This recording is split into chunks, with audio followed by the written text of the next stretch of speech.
Hey everybody, welcome back to the Reclamation Podcast, where our goal is to help you reclaim good practices for faith and life. Today's podcast is brought to you by the Spirit and Truth Podcast Network. To find out more about Spirit and Truth, check out their website, spiritandtruth.life.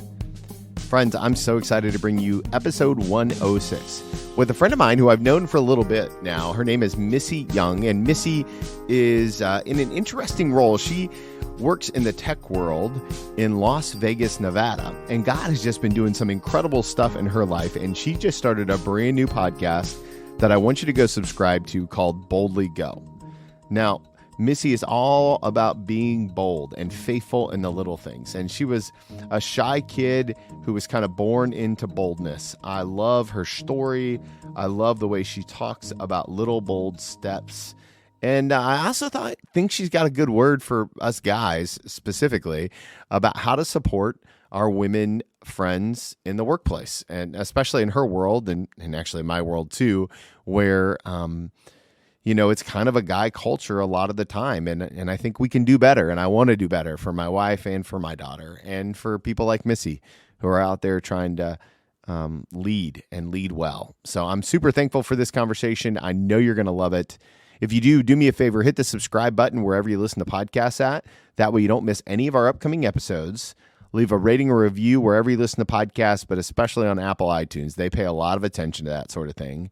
And finally, the best compliment really is to share an episode with a friend. Maybe there's something in here that Missy says that's like, wow, you need to hear that. Share the episode. It goes a long way to help, spread the word about what God's doing through this platform. As always, I'm super thankful for you guys, for the connection, for the opportunity to grow together and see what God does. So without any further ado, here's my conversation with tech guru, leader, and podcaster, Missy Young. Hey, everybody. Welcome back to the podcast. I'm excited today to have a friend of mine. We've known each other for, I would say it's probably been about 6 months, right, Missy? I think so. Maybe a little longer. Yeah. Maybe a little bit longer. The COVID times makes everything super weird, but I'm here today. It's been March forever. Yeah. Oh my gosh. It's still 2020. Actually, I don't even know what's happening. So I'm here today with my friend, Missy Young. Missy, how is life in Las Vegas right now? Life is absolutely wonderful. The governor just announced they're lifting the restrictions here for COVID, so large gatherings and all of that. So hopefully Las Vegas will be coming back to life, which will be a huge blessing for all those who have been unemployed for several months due to the pandemic. So, and we have gorgeous weather here. I think it's going to be 80 degrees and sunny today. There you go. Yeah, I absolutely love living in Las Vegas. And we actually have more churches per capita than any other city in the U.S. Holy smokes. Yeah, well, we have more sin. So the Lord provides. The Lord provides. There you go. And now, how did you end up in Las Vegas? It feels like an interesting place to be. Were you born there? I was not. And living in Las Vegas was definitely not on my bucket list. I honestly don't think that it's on anyone's bucket list. No, I love Las Vegas. Oh, sure. But I don't see you packing up and moving here. No, that's true. Honey, I'd like to go live in the middle of the desert. I don't think she's going to buy it. I don't think Karen's going to buy it. Right. So we moved here from Huntington Beach, California, about 16 years ago. Actually, almost 17 years ago now. So I'm in the tech field, and I was sent by my company out to Las Vegas to work with a very small company called Switch and on a project. And so after working with the very small team at Switch, because it was a bit of a startup at that point, had been operating for a couple of years. I got along really well with everyone on the team, and they said, we think you'd make a great fit. Would you consider moving to Las Vegas? So I went and talked to my husband about it, and he said, will you always wonder or regret not having taken this chance? And I said, yeah, I think I will, because I think this company is special. And so he said, let's do it. So we packed up the kids and moved to Vegas. So it was really about a 2-minute conversation. And I've actually found that I really love living here. I had a lot of misconceptions about what it would be like to live in Las Vegas. Sure. But it's actually just a bunch of suburbs and normal people clustered around an amusement park, like any other city that like Disneyland in California. With pretty amazing weather, though, right? Like, I mean, you guys are usually bringing. If you don't mind the heat, you're bringing some great weather. Well, it's actually, and here's a nice statistic for you. It's actually 72 degrees or below 70% of the year here in Las Vegas. No kidding. Yep. It's only hot here during the summer. And even then, for the most part, only in the daytime. We have 20 to 30 degree temperature drops almost every single day.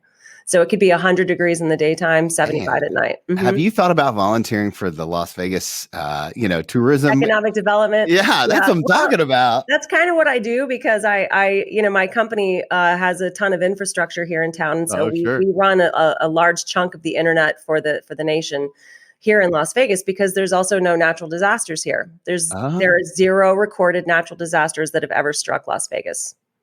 Wow, man, so this is like, I know my listeners didn't dial into with this kind of facts coming at them hot. I like it. Oh, I got plenty. I got I know all the history of the town. And so anyway, but it's a neat place to live. And there are a lot of companies that run their physical infrastructure here with us because it's so safe and so connected.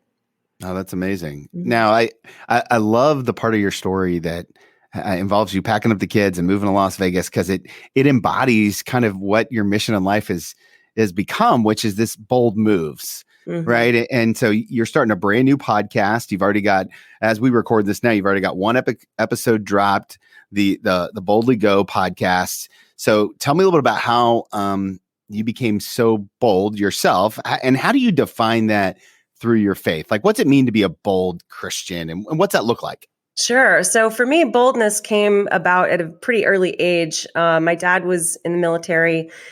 We traveled around quite a bit, and I realized at a young age that I could either be the new kid with no friends, or I could be super outgoing and friendly and make friends everywhere I went. And so even though I was shy, I didn't like the experience of being the shy kid who was left alone because no one knew who she was. So I decided to, go forth past the shyness and try to make a bunch of friends because it was more fun to have friends than it was to not have friends.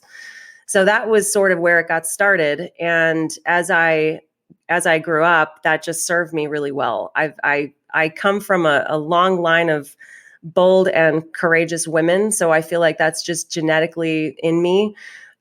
So we're all Southern women. So we sort of have the tendency to say what's on our mind, and that's gotten me in trouble a few times. Yeah. Yes. So, and also being a female in a very male dominated industry, right. I've learned over the years that boldness also serves you well, but you don't have to be a bull in a china shop about it. If you can be bold and be graceful at the exact same time, and that's usually what gets the best results. Well, okay. So let's drill down on that a little bit, because I think a lot of us, myself included, I identify as an Enneagram 8. Me too. Okay. So bull in a china. Right. Yes. Right.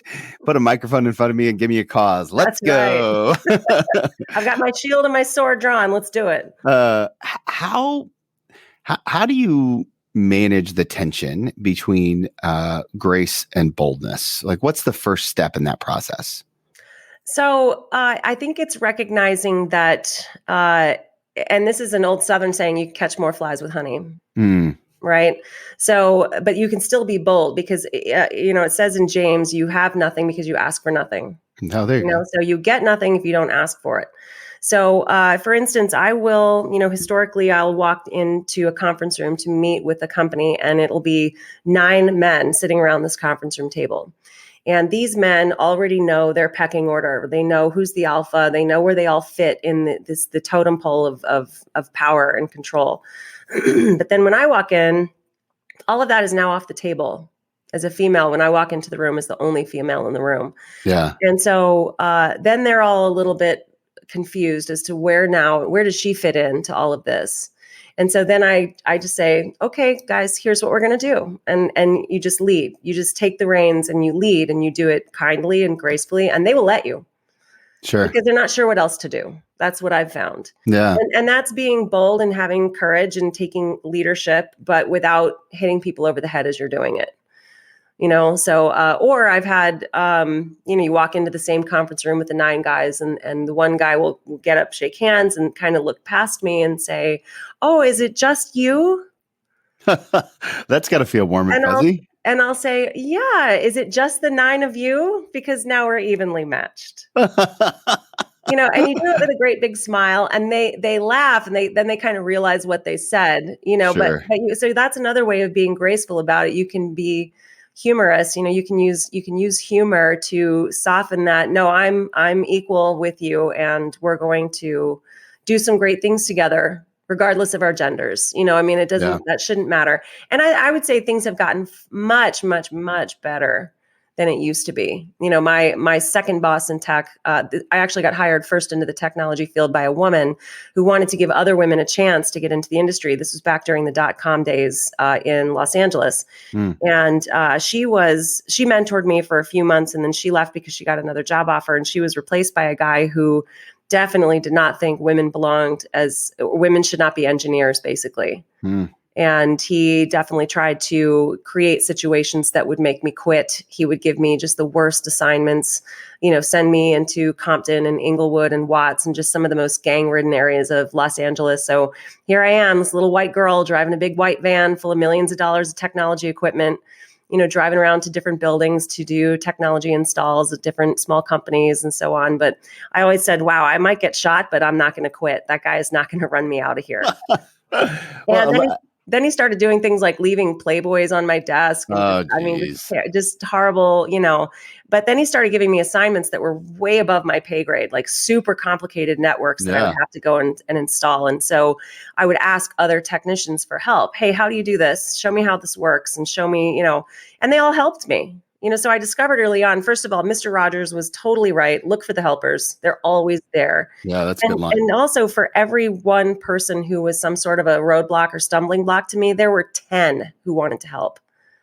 I think most people are genuinely good. Most people want to do the right thing. And so, but again, if you don't ask for the help, you won't get it.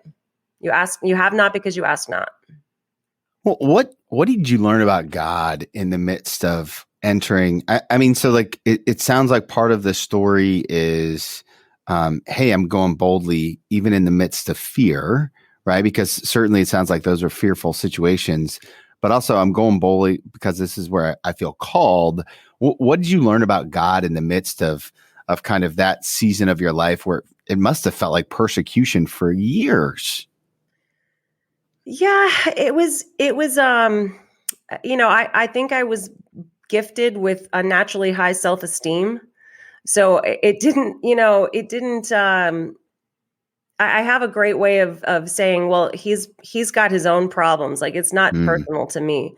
And I learned that very early on. It really was driven home during my first pregnancy when I found out halfway through that the baby had actually passed away. And so then I was going to have surgery to have the deceased baby removed from me. And, it was insult to injury, just so devastating. So Your first pregnancy, you're so excited and you're planning the nursery and, all the things that you're doing. And I was, in this medical room, and the technician who had done the ultrasound, this was about halfway through my pregnancy, he said, you can stay in here. I know you're upset. It's totally fine.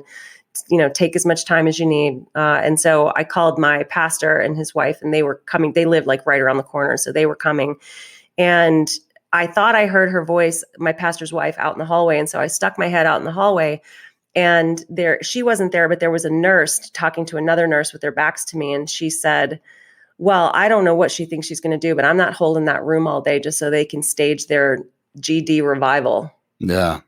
And all the grief and shock and pain I was feeling, all concentrated and pinpointed into one little laser that was focused on the back of this nurse's head. She was in danger. Okay.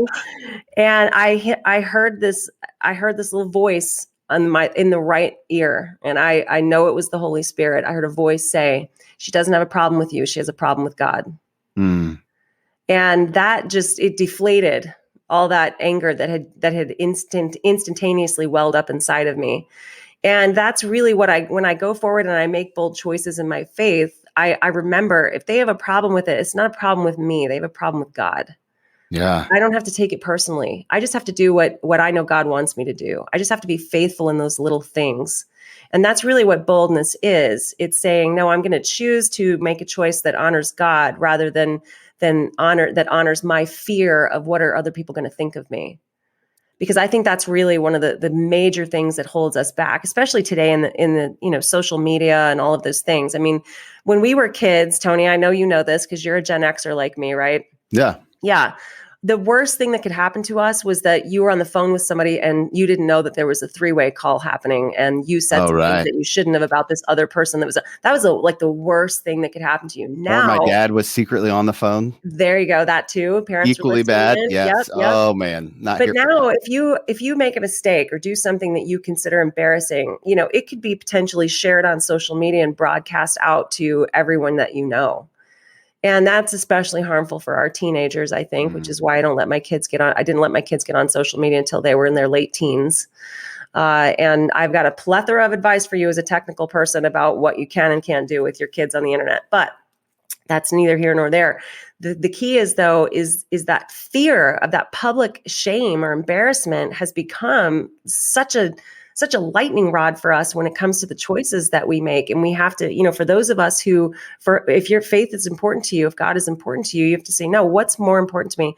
What other people think of me or what God thinks of me? Because I'm going to end up having to discuss this with God at some point. At some point, right? Like you're not getting out of this alive. No one has yet. Yeah. And I've found that every little bold step I've taken for God has been good for me. God sees us when we take those little bold steps. He sees us when we make those choices for faith over fear. And he honors that. And he's going to reward you for that. And it's going to embolden you to take that next brave step, whatever that is for you.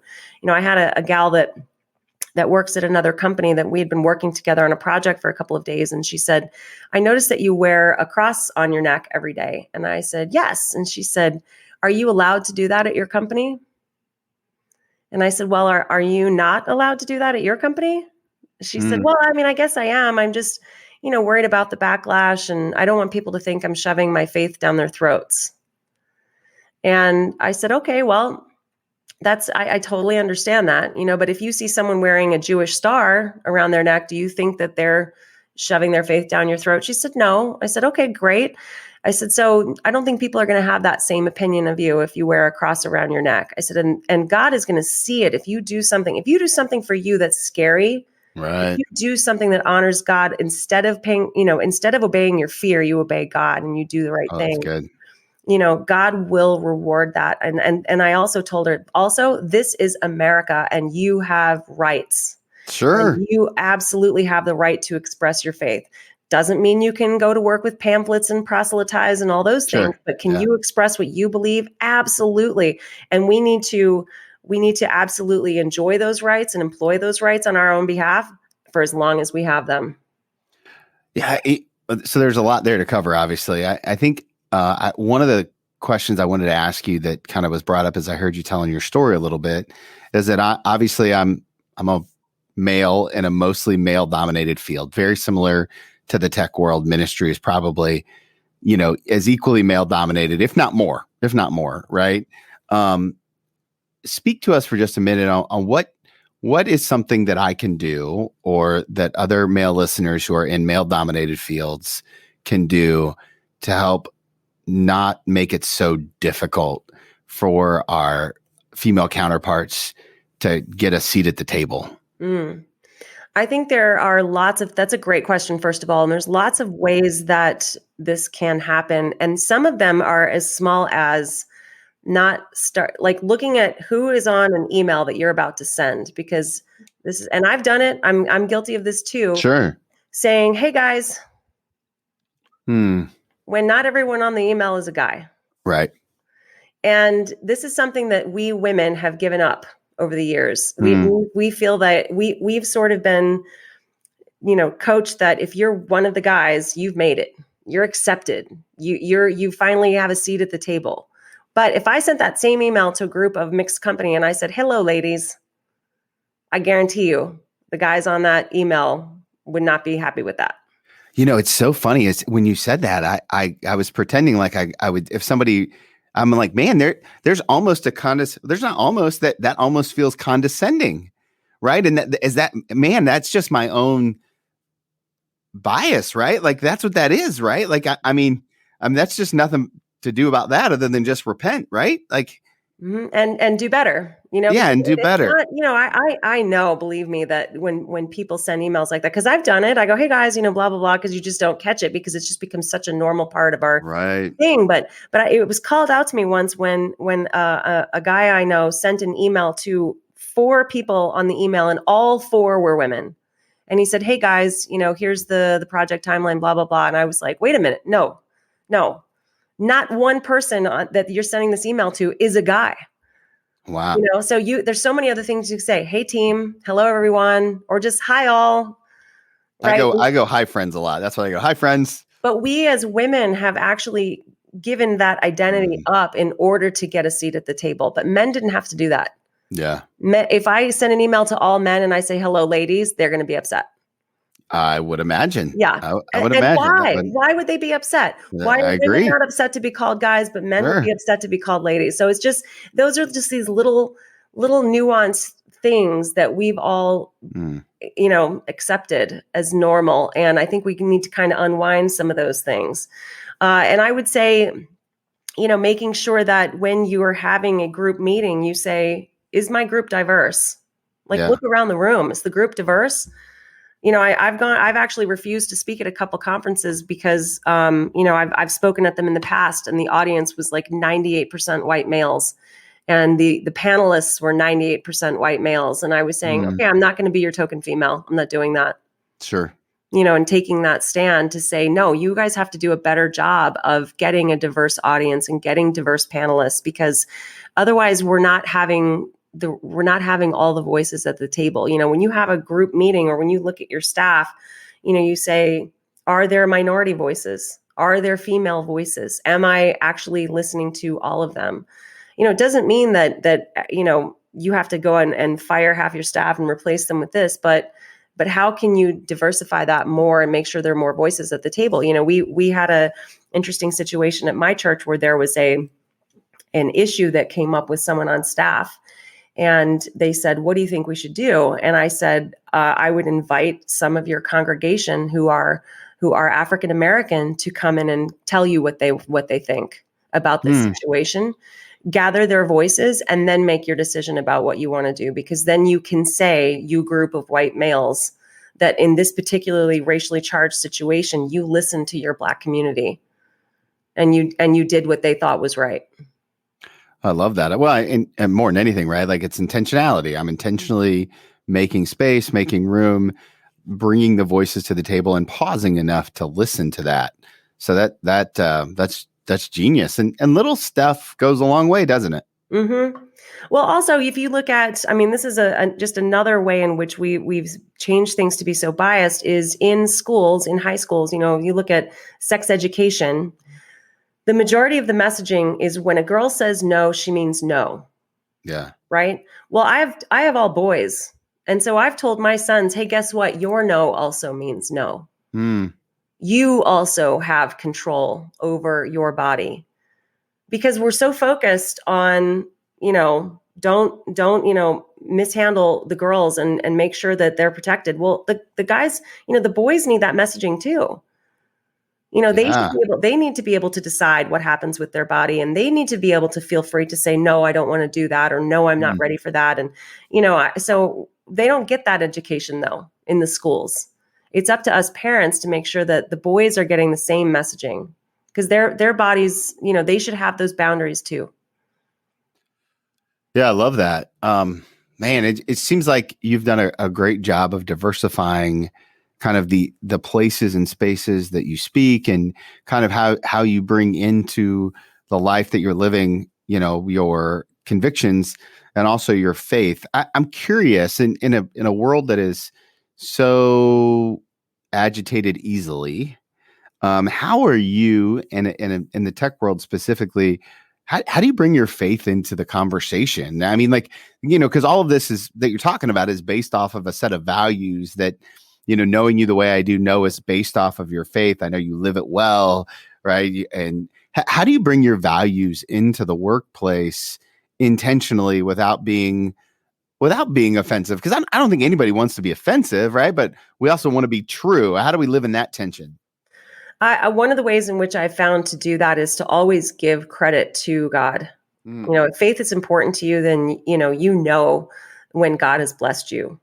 I would not be where I am if God had not blessed me with high self-esteem, and, the ability to be an Enneagram 8, in order to not be afraid of big projects and to take them on and to work hard and, to do the 60, 70-hour work weeks that it took to get here, in order to build the company and all those things. I would not be sitting in this chair without God's blessings upon me. And so to make sure that you have that attitude at work, if someone compliments you on a job well done, then I can say, they say, oh man, you did such a great job speaking at that conference. That was such a great message. I will thank you. God has definitely gifted me with the public speaking, so to give that credit. But then I do tend to wear lots of Christian t-shirts. Sure. Because I feel that that's a great way to help people know what you believe. And it's amazing. Can I put you on the spot. What's your favorite Christian t-shirt company? Do you know? Oh, yes. Ellie and Grace. Ellie and Grace. We'll link to it in the show notes. Yeah, it's ELLY and Grace. Ellie and Grace. And they make all kinds of great short sleeve, long sleeve, round neck, V-neck. They do sweatshirts. And so I've could probably fund a small country with the money that I've spent at Ellie and Grace. But, okay, so I didn't mean to interrupt, but I'd love to totally get a plug for those kind of things. Yeah, so when I speak on stage in the tech world, I typically always wear a blazer, t-shirt, jeans, and sneakers because I want the guys in the audience to be focused on my message and not on what I'm wearing. You have to be pretty conscious of that as a female speaker in the tech world. Just, if you dress provocatively in any way, shape, or form, then you've invalidated your message. Wow. Which is certainly not something that the men have to worry about. Sure. Yeah. Mm-hmm. Yeah. But just fine, because that's fine. I just want to get the message out there, whatever it is we're talking about, whether it's AI or the fourth industrial revolution or humanity and technology, that kind of thing. You just said a whole bunch of things that I really don't know anything about. I know a little bit about AI. I'm kind of interested. Anyway, but keep going. Sorry. So I wear a t-shirt under my blazer that has some sort of a Christian saying on it or just something that's fun and interesting. And it usually is in glitter, it sparkles. So it's catches the eye. But invariably, after the conference, someone will come up to me and want to, people come up to you after the conference to talk to you, and somebody always asks me, "Hey, what does that mean? What does that T-shirt say?" And I'll say, "Oh, it's be strong and courageous. It's Joshua 1:9. It's my favorite Bible verse." And you just have that opportunity to witness, and it's just about creating those available moments or those available experiences that might cause somebody to ask you about it. And, one of the other things that I think we as believers invariably feel the pressure to convert, right? Oh, I've got somebody interested. I got to bring them in. I got to reel that fish in. It's on the ABC, line. Always be closing, right? Right. Always be Christians. Yeah. Right. So, always be converting. But so that's actually not the case. It's actually not our job. It's the Holy Spirit's job. So what we need to do is plant the seed or water the seed that's already been planted. And maybe you will come up to a moment where somebody's ready to believe and you can walk them through that prayer, but stop feeling that pressure because it changes the weight of what it is you're doing when you should just be joyful and share what you know about your own faith. Just be joyful about what you believe because it really, and telling somebody about it, it's actually the greatest message you could ever share with them. And it's actually the kindest thing you could ever tell them is that Jesus loves them and wants to save them. Yeah. No, I love that. I love that. But don't worry. Don't bring all this pressure that like all of a sudden you've got some heavenly commission on the line, that you're going to lose if you don't close this person to the faith in this moment. No, just plant the seed or water the seed that's already there. Yeah. Let's talk for a minute about pressure, right? Because you're a high level leader. You've got a lot going on in your life. You're doing all the things. And then all of a sudden you've decided you're going to launch this new passion project, the Boldly Go podcasts, which if you haven't subscribed yet, you need to go ahead and hit subscribe on the Boldly Go podcast on iTunes or Spotify. And so you've got this new project. How do you deal with the pressure of getting it all done? And then I have lots of questions to ask you about the Boldly Go podcast, but I'm curious how you as a high level leader doing all the things and I follow you on Instagram, you're super engaged in your family. How do you make it all work? That's such a great question. And it's actually something my mother asks me constantly. How do you deal with all this pressure? And I honestly don't look at it as pressure. I just look at it as things that need to get done. But then I also have a very clear awareness of I cannot do everything and I cannot be everywhere and I cannot be all things to all people, period. So do you draw like sharp boundaries on some things? I do. And I'm okay with saying, oh gosh, I really wish I could have been there for that, but I can't do it. I already made a commitment. And so no, not this time. But trying to fit in the podcast and other things that I'm working on outside of work, it's really God, if you want me to do this, you'll create the space for it. And if it's not the right time, it's not going to happen, because I definitely felt like, okay, you're supposed to have a very regular cadence for the podcast. And maybe that'll come at some point. But right now I'm going, no, I'm just going to release podcasts every time I get somebody who agrees to go on it. And I can't put this deadline on myself if it has to happen by these times. Says who? Who says it has to happen then, right? So in order to just lighten that load on yourself and say, no, you don't have to put these huge schedules on something that nobody is going to like not eat if I don't put a podcast out. So that's a very fair statement. Yeah. So to just have that, take that breath and just know that I'm doing this because this is something that God inspired me to do. Well, God and Bob Goff, but, and just to say, okay, it's going to happen organically as it happens. And I'm going to go out and work on making sure I have great people to talk to on the podcast. And it's just going to happen when it happens. And I'm going to be okay with that. So you mentioned that God and Bob Goff inspired you to do this, which I love. And I know a little bit of your story with Bob and with God. And so one of the questions I always love to ask people is how you hear from God. Like, how did you know two things, right? How did you know that God was kind of pushing you in this way? And then how did you have enough trust to listen to this coach, in this case, Bob, right? Like, who's walking you through this? Because a lot of people tell me things I should do all the time, and I don't necessarily feel compelled to do them. But here you are launching a podcast. How'd you know it was God, and how'd you know to trust Bob?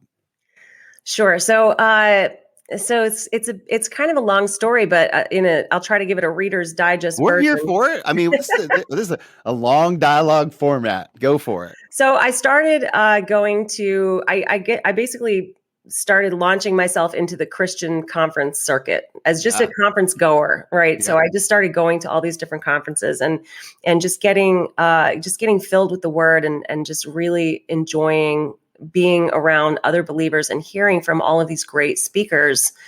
I love listening to good speakers in any field because I'm always learning. I love to learn from other people who are doing things innovatively because I can't possibly have all the ideas myself. I mean, Amen. And I learned that from working for a brilliant inventor. This guy has, over 600 patents and patent pending claims, and he's constantly inventing. I'm like, I can't do, I'm not the inventor. I'm the implementer.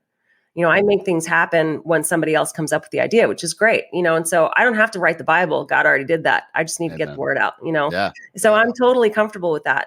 So going on all these conferences, and one of the things that I signed up to go to after I read Bob's books. Well, so first of all, Bob actually came to Las Vegas and spoke at my son's school. Oh, wow. So my son's school, Faith Lutheran, has a Kenya project with World Vision where they're sponsoring children in a village in Africa. And some of the kids from Faith Lutheran have actually gone to Africa to meet the kids. It's just an amazing project. And Bob came to the school on behalf of a friend of his at World Vision who asked him to do a solid. And I had never heard of Bob Goff before, ever. And I'm like, who is this dude? Like, if you don't know Bob Goff, you need to know Bob Goff. You need to look him up and read his books and follow him. He's just one of the most joyous people I've ever met. And I bought his books after that. And my girlfriend Cindy and I were there and we were like, okay, who is this guy? I mean, he was so dynamic on stage and laughing all the time and just so fun. So I got his books and read them and started following him on social media. And then I found out he was doing this thing called the Dream Big Workshop, which is a place where it's like a 3-day conference, or it's very small. It was like maybe 50 people, 40 people, something like that. And I went to the one that they held at On Site, which is another just completely magical place in Tennessee. run by Miles Adcox. Onsite was just a revelation. But Dream Big is supposed to help you uncover and go after your big dreams, but first figure out what's holding you back. It's really hard to go after your dreams if you don't know what your impediments are. What's blocking you internally from doing this? And for some of us, it's just fear. And for some of us, it's past trauma. Wow. Some of us have just so many layers of, like you have that inner critic that has layers upon layers of trauma from things you experienced as a child.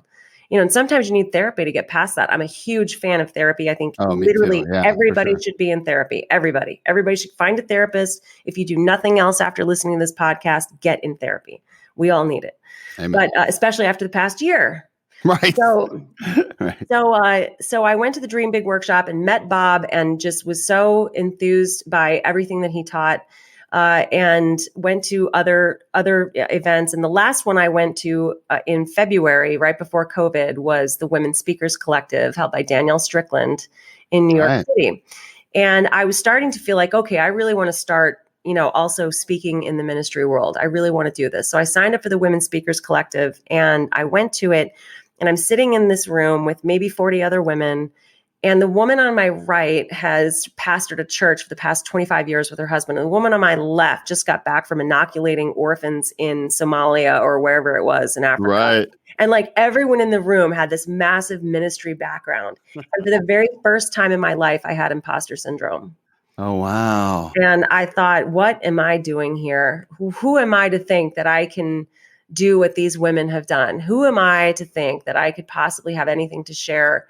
I don't have a background in ministry. I don't have a degree in theology. I didn't go to seminary. I've never pastored anything or anybody. I don't know what I'm doing here. And I actually went home feeling completely discouraged. Wow. Yeah, I really did.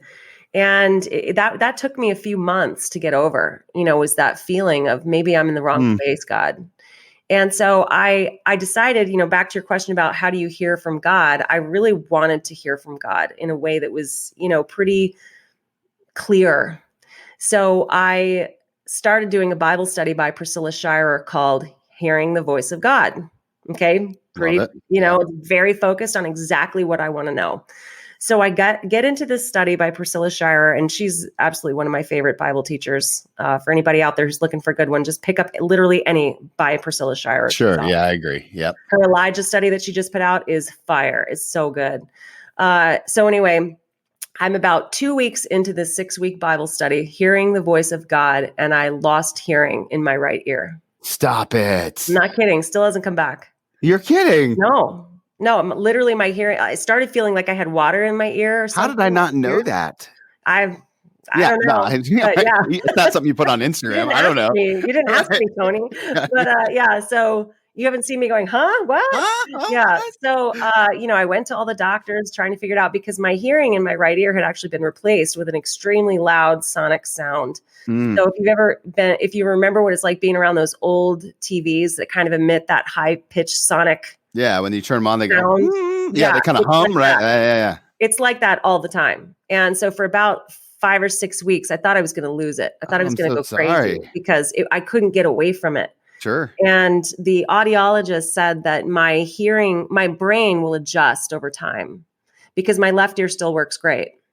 So that's exactly what happened. So I can't hear any medium to low pitch sounds out of my right ear. So if I was talking to you on the phone and only listening through my right ear, it would sound like you were talking in a tin can far away. Okay. So I have to always hold the phone up to my left ear, that kind of thing. But my noise canceling headphones are fantastic to help me get through all this stuff. But so I realized though, in going through that the enemy doesn't attack what the enemy doesn't fear. The enemy does not want me to hear from God. Come on, Pastor. Right. So I realized, okay, I must be on the right track because also that was pretty blatant. Satan, good try. That was really obvious. Normally you're more subtle than that. But, I'm doing a Bible study on hearing from God and you literally attack me in the ear. Got it. Right, not subtle. Right. So that was one thing. And then I started to realize, and I can't remember what made me realize this or if it was just an over time thing, that I actually have more in common with everyone in the audience at church than does everybody who's been in ministry their whole lives. Because those people go to church on Sunday and work on Monday. Do they take church with them? I mean, Yeah, right. one of the main things you hear fairly consistently at church is, hey, church isn't just for Sunday. Sure. Your relationship with God throughout the week is what matters. So how do we encourage people who have faith to take what they hear on Sunday into the rest of the day with them the rest of the week?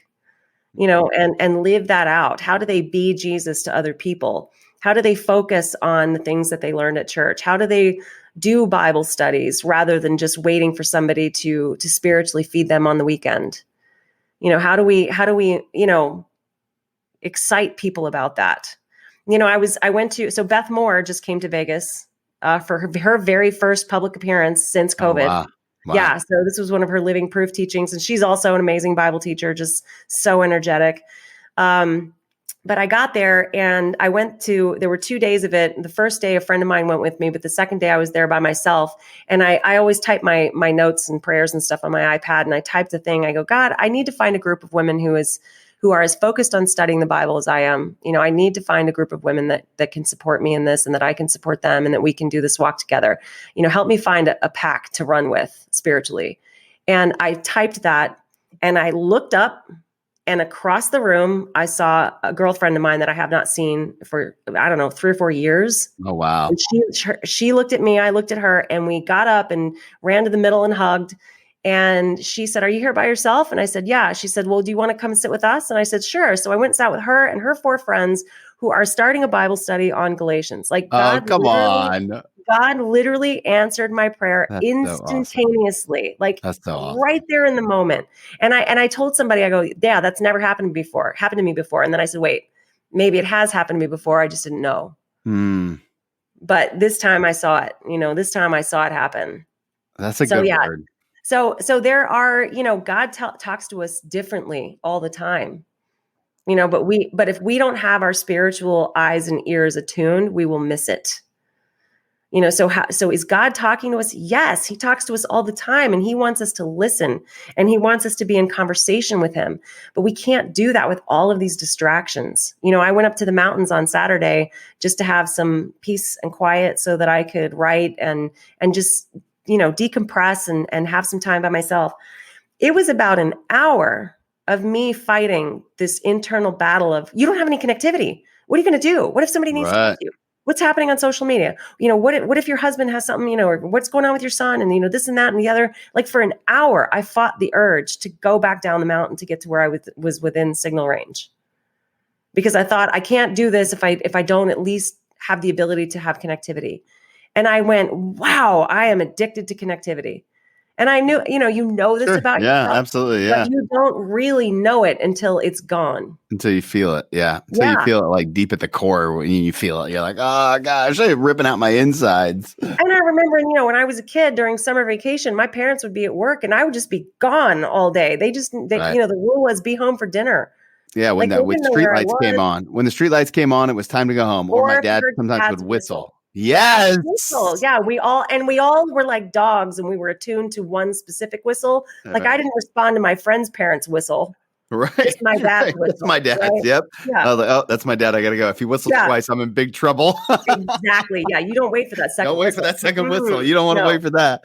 Put down whatever it is I was doing. I got to go now. Dead. Are we attuned to hear the voice of God like that? That's good. Are we going, oh, that's God talking to me right there? Because if you do Bible study, you will hear God talking to you through his word. That's what that is. It's a love letter to us. It's the letter that he wrote to us. And there's never, you might read the same verse 50 times, and then something's going on in your life and you read it again, and now it takes on a whole new meaning for you. It's why it's the living Bible. It is constantly talking, and the Bible convicts. I can sit on an airplane. This is something else. I've actually experimented with this for fun, because this is the type of person I am. I'll take my Bible out and put it on the tray, next to whoever it is I'm sitting to. And if they're a believer, they love it. Like, they instantly start talking to you. If they're not, they physically recoil. Wow. Like you put a snake out there, a live snake that's going to bite. They're like, oh, okay. They're like, I can't, what are you doing? But if I put any other religious book out there from any other religion, no one cares. Wow. Interesting. And why is that? It's because the Bible is true, and the Bible convicts. And if you're not a believer and you feel that conviction tugging on your heart, ooh, you might not like that. Man, I think you're right. Like I think it's all tied together, and I love your passion for it. I love the way that it's working inside you, and I know that my listeners, they're praying listeners, right? I got a bunch of people who are working really hard to reclaim good practices for faith and life, and so when they think about the Boldly Go podcast, which by the way, I love the Star Trek nod. Oh, thank you. I read about that on your website. I was like, yeah, she did get it. When they pray about the Boldly Go podcast, what should they be praying about? Like, what are we hoping that God does with this brand new platform and the courage and the way that he's designed you and how all this is going to come together beautifully? What are we praying about here? Thank you for that. I would say that we are praying for this to, for the guests that I get to have conversations with, that there is some inspiration there and some, the maybe it might cause some inner reflection to go, hey, am I, if my faith is important to me, if I believe in Jesus, am I living that out at work? Have I separated myself from church and work? Have I put those into two different categories? Well, wait, aren't I a believer every day? Right.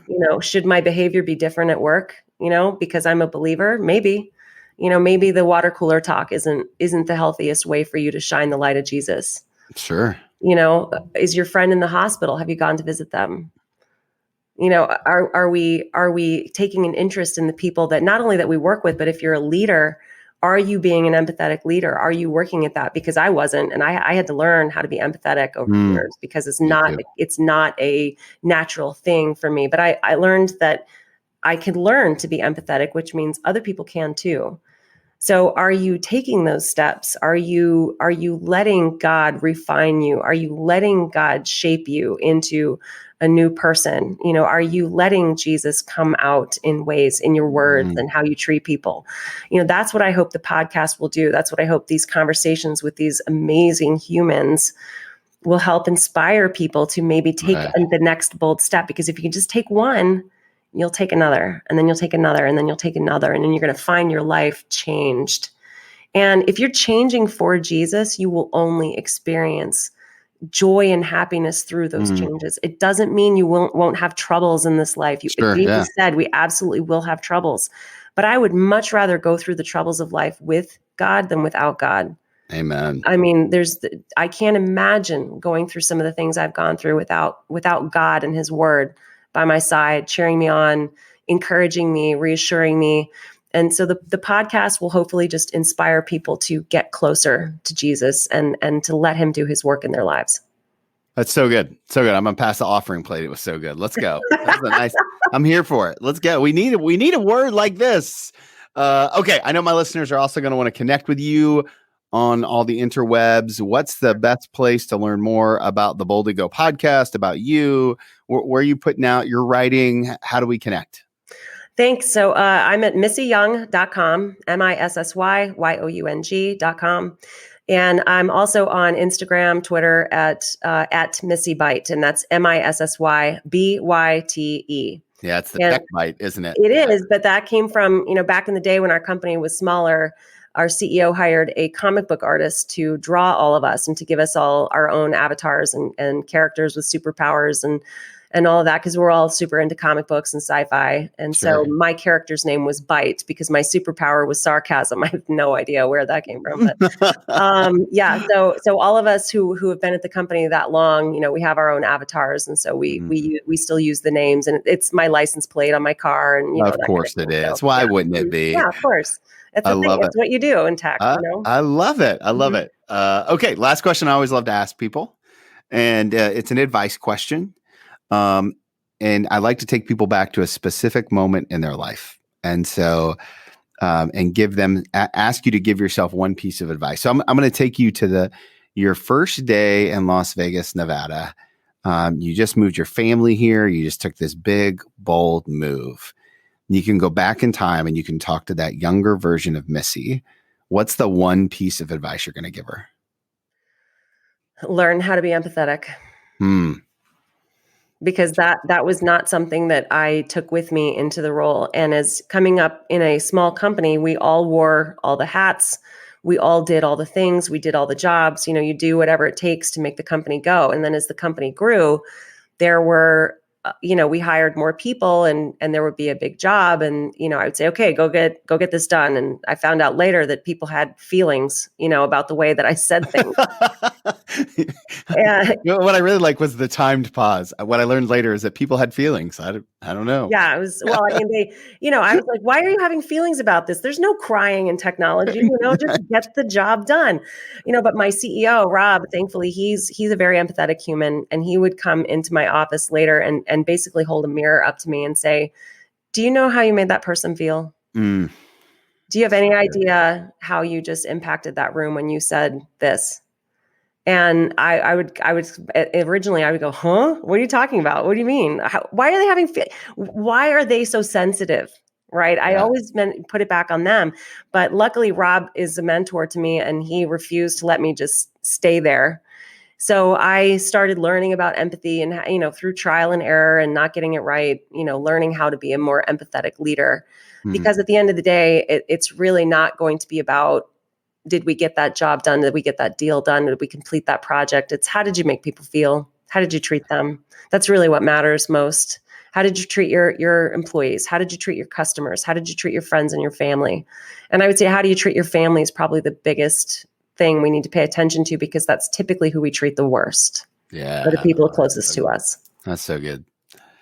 Wow, this is so good. I got a whole page full of notes. Missy, I'm so thankful for you. Thank you for being so generous with your time. And I can't wait to see what God does through this incredible platform. Thank you for the time today. My pleasure, Tony. And I got to tell you, thank you so much for your friendship. It's been an absolute blessing to have you in my life. And I really appreciate the chance to come in here and, for me to be a complete windbag on your show. So thank you. Thank you. I loved it. It was great. Thanks, Tony. I love Missy's heart in all of this. And this idea about being faithful in the little things is just something that just keeps showing up in my life again and again. Faithful in the little things, and God will do big things through that. And I think that's a good word. If you haven't yet, follow Missy on the socials. Make sure you subscribe to her podcast, Boldly Go. I've listened to that conversation with Bob Goff. It was so good. Bob's such a great guy. One of my bucket list guests for me. And we're going to keep trying to get him on the podcast and many, many others. This summer, we got a great lineup coming your way. I'm super excited for them and for their stories and for the way that it's going to really help you grow in your walk with Jesus. So again, 3 things you can do to help the podcast. You know them. I know them. First one, hit the subscribe button. Second one, leave a rating or review on iTunes. Third one, share this episode with a friend. Thankful for you guys. Can't wait to see what God does next. We'll catch up real soon.